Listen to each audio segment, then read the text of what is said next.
When you say that officers aren't able to arrest people anymore, what do you mean by that? For example, I've been going on a lot of rides with our police officers, from Oxnard Police Department to our Sheriff Department of Ventura County, and the Thousand Oaks Police Department. And I got to tell you, one of the incidents that we encountered was we stopped a gentleman that ran over 4 stop signs. We stopped him. He had no papers.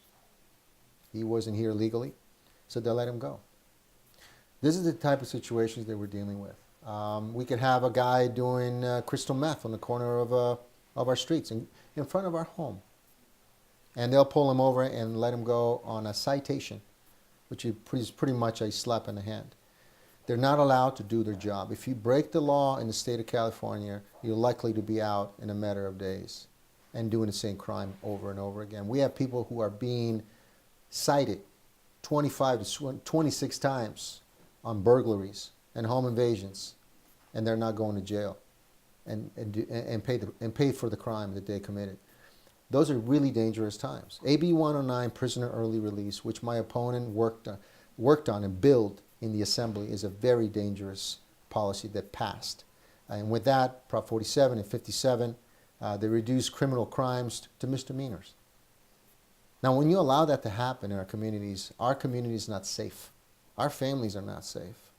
And on top of that, our police officers are not safe. I urge everyone in Congress to go and take a ride with our police officers at night, during the day. Get to know your community. See it from their perspective. Because when I travel and I'm seated next to a police officer and I look at people looking at me and see with my own eyes the whole situation in our community, it's a very dangerous spot. We don't put our law enforcement in higher places anymore. We don't respect them, because our politicians have made it very clear that they don't support law enforcement. And they don't support our law that we have on the books. So I'm going to step in, and we're doing something together as a community that is fascinating. It's overwhelming, and I'm excited about it, because we need people in Congress who have the guts and glory for this country. All we have to do is really simple for me. We got to follow what the people want and to follow the law that we have on the books. And in some cases, especially in California and my county, we have to get rid of policies like AB 109, prisoner early release. We have to get rid of it. And I'll do everything in my power federally to make sure that we can't allow this to happen ever again. Criminals are criminals. They'll find a way.